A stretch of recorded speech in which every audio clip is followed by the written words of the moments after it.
Test 2. This is the IELTS listening test. You will hear a number of different recordings and you will have to answer questions on what you hear. There will be time for you to read the instructions and questions and you will have a chance to check your work. All the recordings will be played once only. The test is in 4 parts. At the end of the test, you will be given 10 minutes to transfer your answers to an answer sheet. Now turn to Part 1.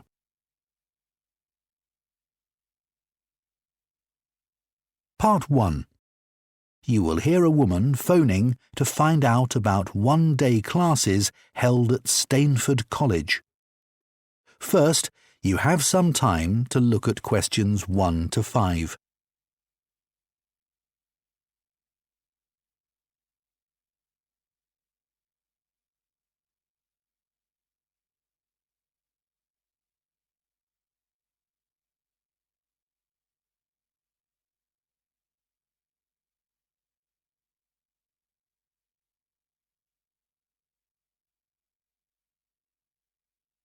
Now listen carefully and answer questions 1 to 5. Hello, Stainford College External Course Registration. Can I help you? Yeah, I'm ringing to find out about one-day classes next year. I got a leaflet about them in the post, but I lost it. And I understand some of the classes are filling up fast, so I might need to book quite soon if I want to go ahead. Sure. Can you remember which one you were considering? There were a few, actually. I remember there was one on how to make Vietnamese food that sounded good. I think that was on the 13th of January. It cost about £60. Yes, you're right about the date, but it's £59 actually. It's a very popular class, and among other things, the teacher explains how Vietnamese food includes lots of different herbs. I'm afraid that all the places are taken at present, but I can put you on the waiting list if you want. No, that's okay. I'm quite interested in the bread-making class. That's in March sometime, isn't it? Yeah, the 20th of March. Would you like to register for that? I'm not sure. How much is it? The actual cost is £48, but then there's an extra charge as well as that for the ingredients. I'm not sure how much that is. No more than £20, I think. So what sorts of things do they make in the class? Oh, various types of bread. I think they make white bread, and then they make sourdough. That seems to be very fashionable at present. And they learn how to make pizza, which is apparently really good. Well, I'd definitely be interested in that. But there were also a few other classes that sounded interesting. I think there was one on face massage. I'd love to learn how to do that. Yeah, that's on the 23rd of February, and it costs just £35 for the day. The teacher's great. The type of massage done is a traditional technique used in India, and she actually did her training there.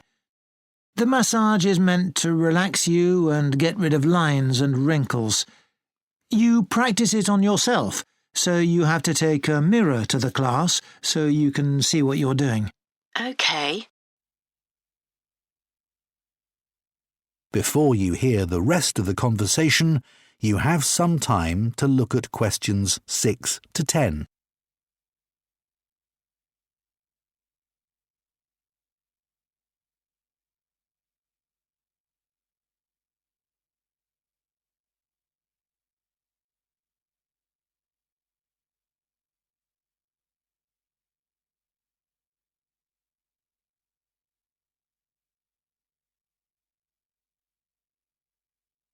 Now listen and answer questions 6 to 10. And I think there was a class in candle making. Yes, that's sometime in April, I think. Let me check. Yes, it's on the 6th. It was on the 23rd of January, but they had to change the date. It's just £52. That's a popular course too. I think one reason why people like it is because the candles are all made out of natural products. It's filling up fast, but there's still a few places left. Yes, one of my friends did that class. She said the candles make really good presents. In fact, she gave me one. Ah, by the way, have you heard about the class on silk painting?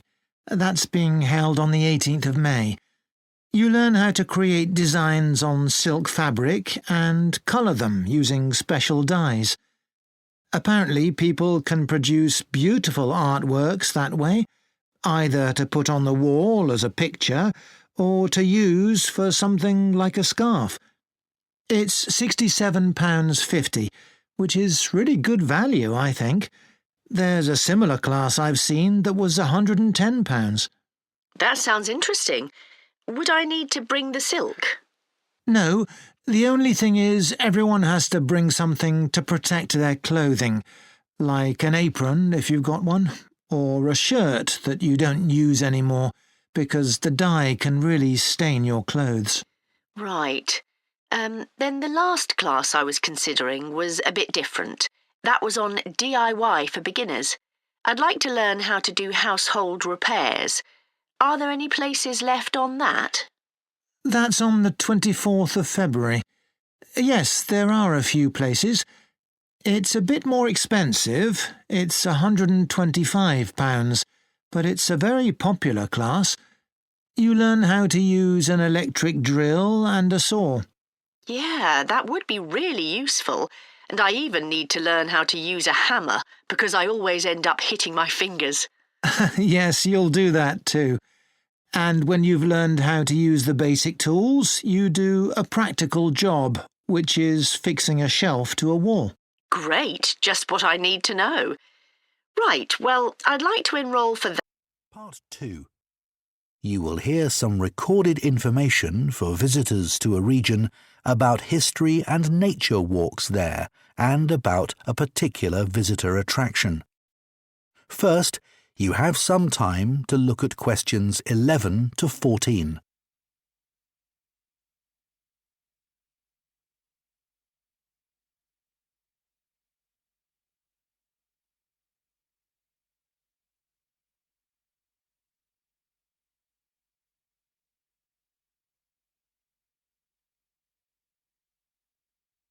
Now listen carefully and answer questions 11 to 14. Here is some information about history and nature walks in the region. They can be completed in less than a day and also be combined with a visit to Melby, a former coal mine now open to the public. The Marsden Coastal Walk is suitable for all the family, as there are no strenuous climbs. The route begins at Marsden Harbour, where there are hourly ferries to and from the beautiful Hooker Island, a great place for fishing. The walk covers part of the Coastal Path Trail. As there are clear signposts all along the way, you don't even need to take a map with you. At one point, the route goes inland slightly and passes a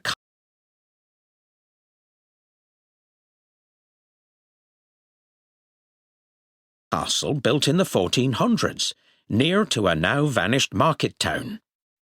The castle's now just a pile of stones, but it's a great place to take photos, and fascinating information boards show what it once looked like.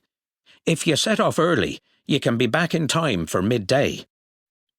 The Melby Heritage Walk is a great place to take photos, especially of the night sky. At certain times of the year, people come here from far and wide. They climb to the top of the valley and take pictures of the stars. In the daytime, it's completely different. As you hike through the dense woods in the valley bottom, The only things you'll hear are the sound of your own footsteps. At the highest point, you can stop to take in the views, and those with lots of energy can climb the tower that's situated where there was once a 17th century hunting lodge. The route continues along the tops of the hills and brings you back down to the starting point, the car park at Melby Coal Mine. Before you hear the rest of the recorded information, you have some time to look at questions 15 to 20.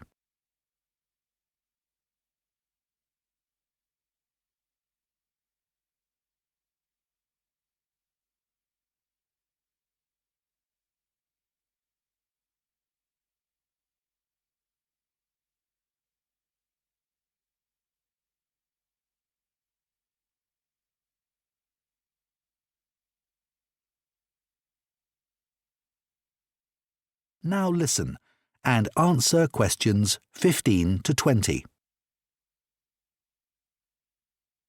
Melby Coal Mine has been open to the public for 20 years and has won awards for its visitor experience.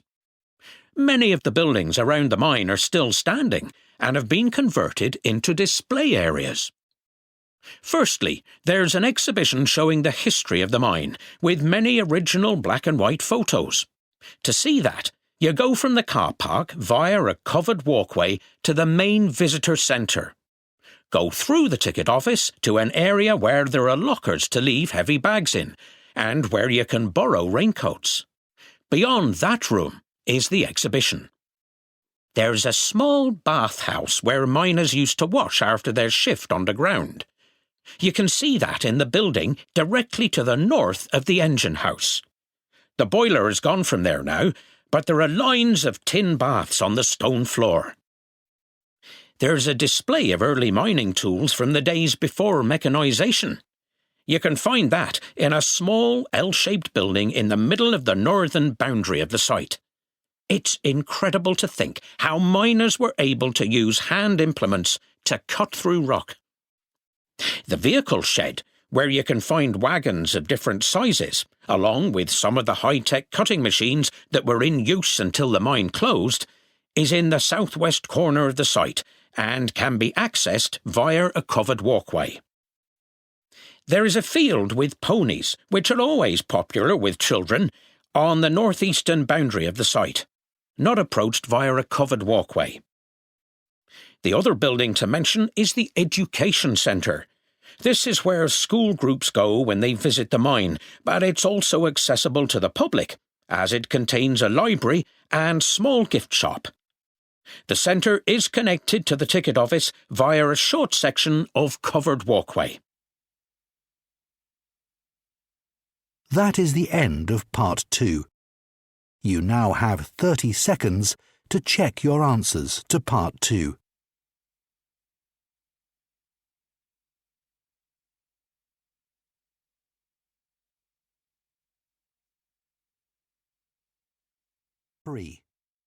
You will hear 2 food science students called Nadia and Fergus talking to their tutor about their course. First, you have some time to look at questions 21 to 26.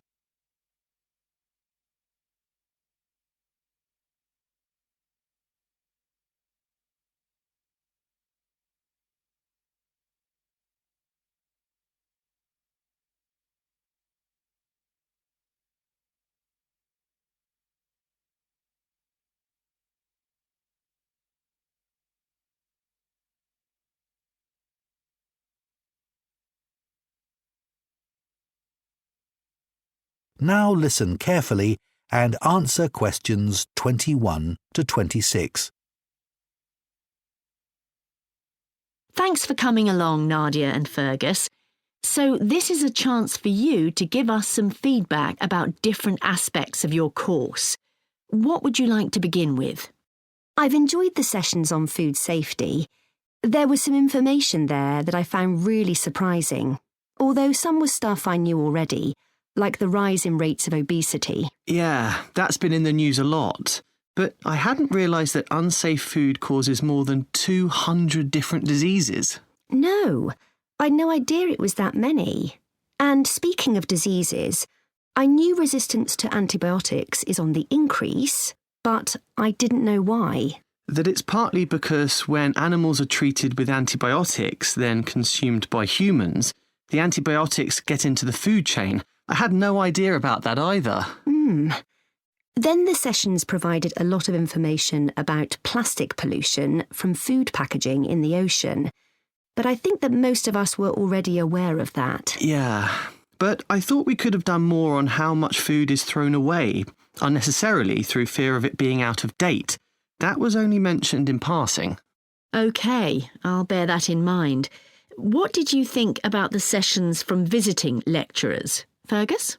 For me, the most interesting one was about that project to prevent companies giving incorrect information to consumers about food. Ah, food fraud, yes. I thought it was really good to address a problem that's faced by so many different groups. People with special religious rules, as well as vegetarians and vegans. And those with allergies. Yeah. And another thing, we've had effective ways of analysing DNA for some time now, and these can easily be applied to analysing food. But what the researchers succeeded in doing was to ensure that these tests were carried out at different stages in the food's journey, from the producer to the consumer. So they knew that the food actually came from the place it was supposed to, and had the ingredients it was meant to. Exactly. So customers can be confident about what they buy. And the researchers had a good system for publicising their findings too. Well, I thought there were some problems with that, actually. OK. And do you have any recommendations for new topics that we could include in the course? Well, I'm interested in how crop yields can be increased without damaging the environment. But we've already done quite a bit on that, but not so much on the seafood industry, where stocks are in danger of being overexploited as a food source, unless we can find ways of keeping stocks up. Yes, that'd be a good topic. And I'm interested in the idea of a personalised approach to diet. Now we have the technology to analyse exactly what individuals need. That sounds more like a medical topic than food science. OK. What about sessions on the variety of food and eating habits around the world? That's very relevant nowadays. Yes, I think the whole class would be interested in that. Then there's technological stuff, things like 3D printing of food and smart packaging. Maybe too specialist. Before you hear the rest of the discussion, you have some time to look at questions 27 to 30.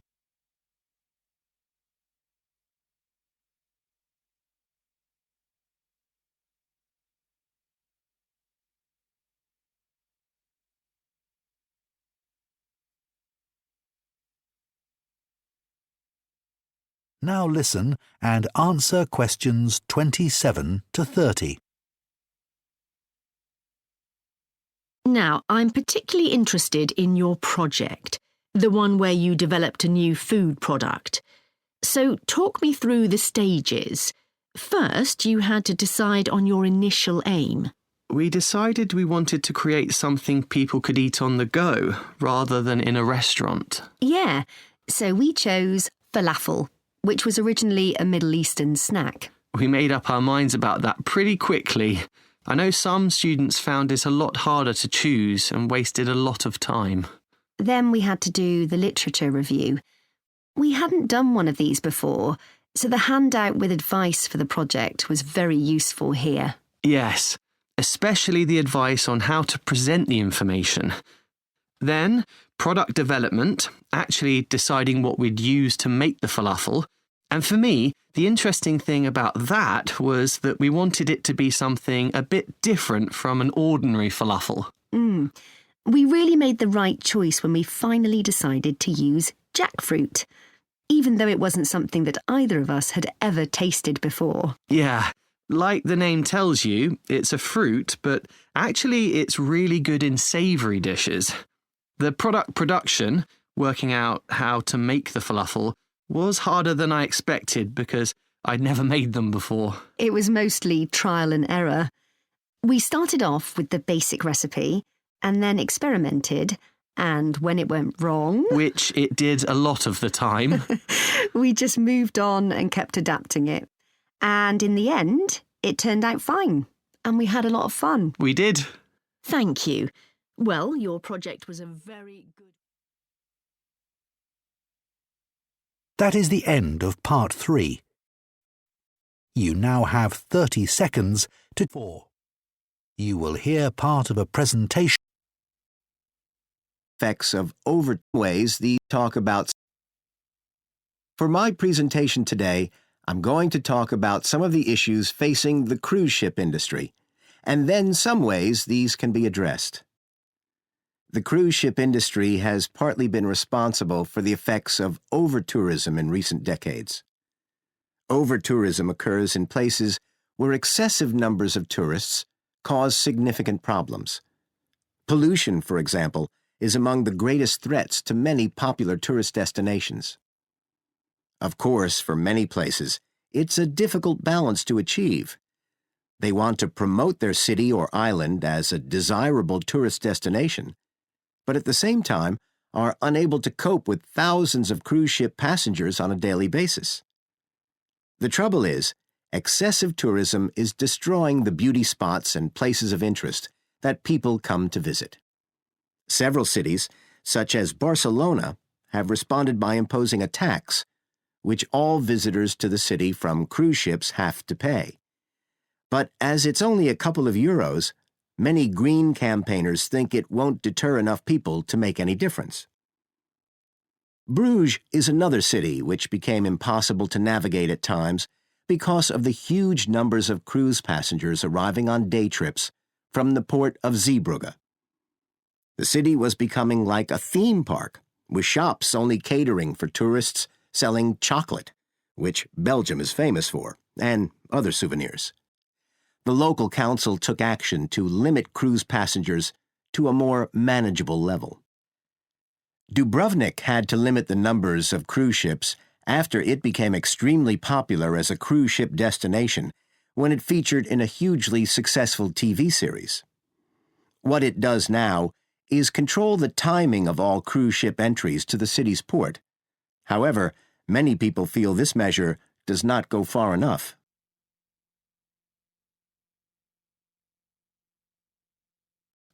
Off going on a cruise. But what they don't realize is that compared to other types of package holidays, cruises can actually be good value, as all activities and drinks are often included. And another perception is that cruises have lots of rules about what to wear and how to behave. But these days, most cruises are no longer very formal and behind the times. So what solutions are there for cruise lines to overcome some of these problems? How can they appeal to younger customers? Well, one selling point is that cruise ships are becoming more sustainable. New ships are built with hybrid engines with large batteries, which means ships do not have to keep their engines running while docked.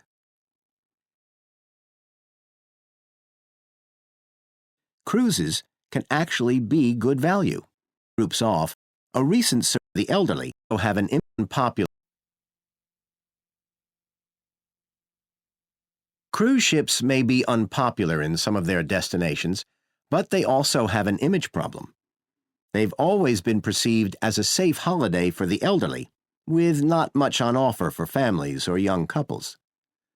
A recent survey showed that cost is also a major factor in putting younger groups off going on a cruise.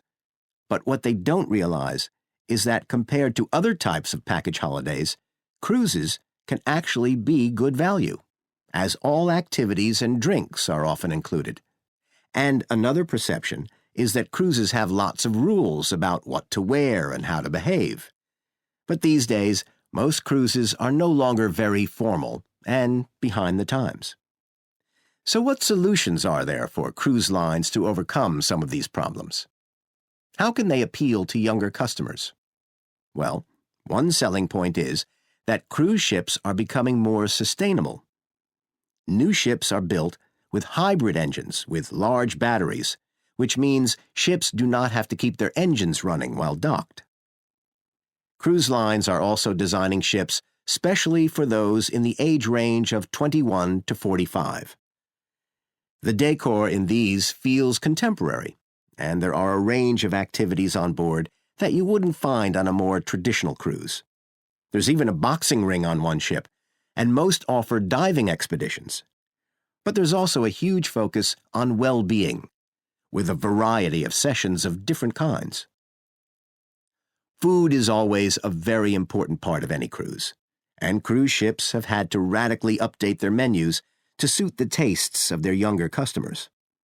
Vegan dishes are standard, for example. The restaurants on board have also gone paperless, with menus available on screen.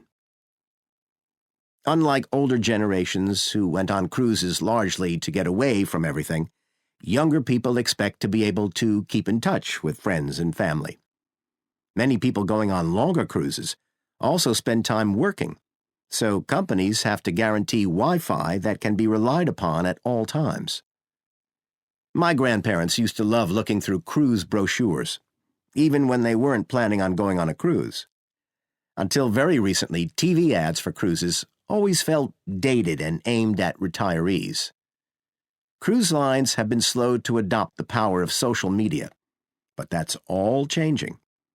Leading cruise lines now employ top agencies to produce first-rate videos for social media channels. It will be interesting to see whether the cruise... That is the end of Part 4. You now have 1 minute to check your answers to Part 4.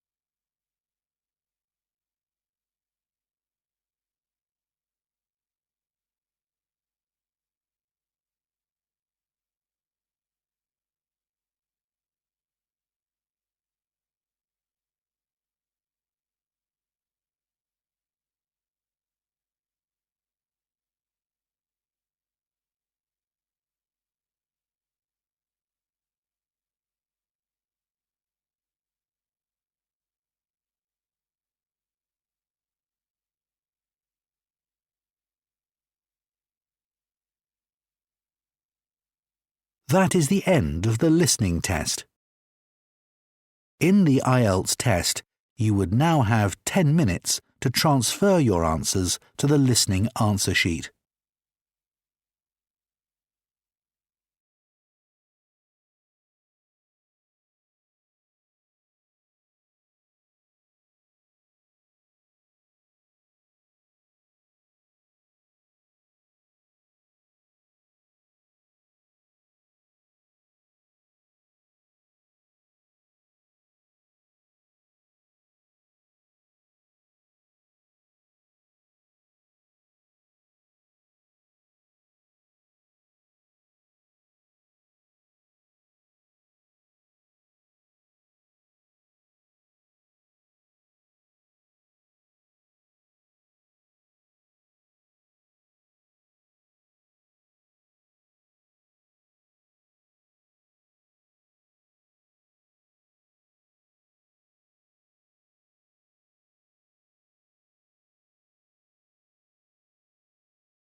sustaining muallaq qilmoq qilib qo'ya exert miqyos i bosim o'tkazmoq exert papering film vagaries g'alati qiroq boshqa mavzuga discursive jezmaslik delighted a'zo ko'rmoq preference yep marjon beat whole booking soaking iborat consist supervise ko'zlov biriktirilmagan muallaq turgan freestanding span muddat vaqt splendid o'ta zo'r doimiy constant evolve rivojlantirmoq miserable yaxshi holatda saqlash maintenance wound encourage baholamoq evaluate assess xulosa qilib deduce trouble childhood summarize access ortiqcha narsa jiddiylik worsen paychozmoq sprain bashar qilmoq forecast overseers humorless poppycock kelib ketadigan soluble on good terms with each other pledge tackle stacked to'g'rilgan contingency ehtimoliy bo'lishi mumkin contingency frequently after that apparently evaluate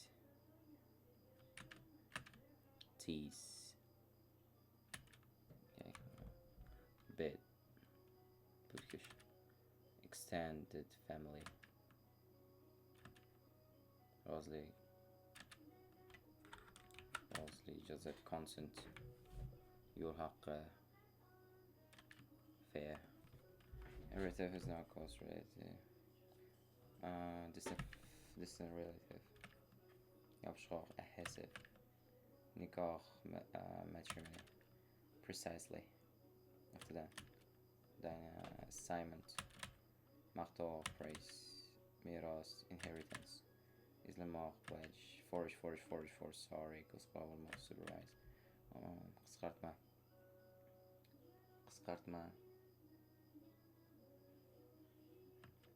abbreviation grocery collapse admit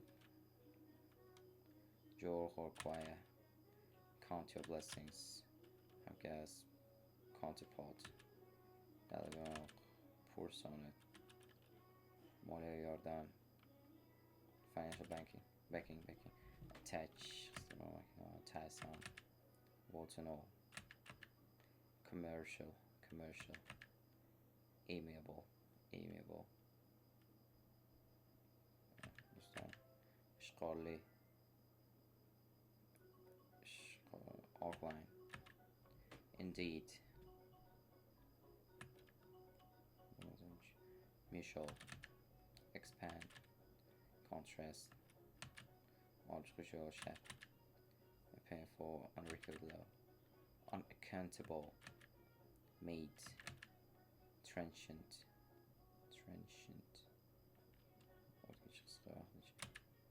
authentic spotted fluctuate qarindosh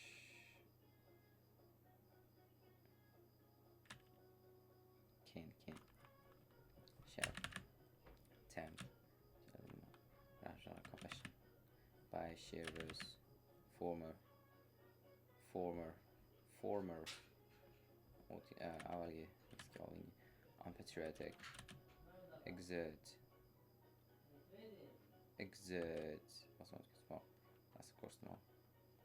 delight baholamoq assess tackle evolve rivojlantirmoq contingency.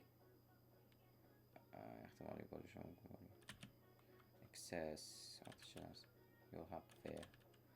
Actual maintenance. Teas. كلمة. Consent.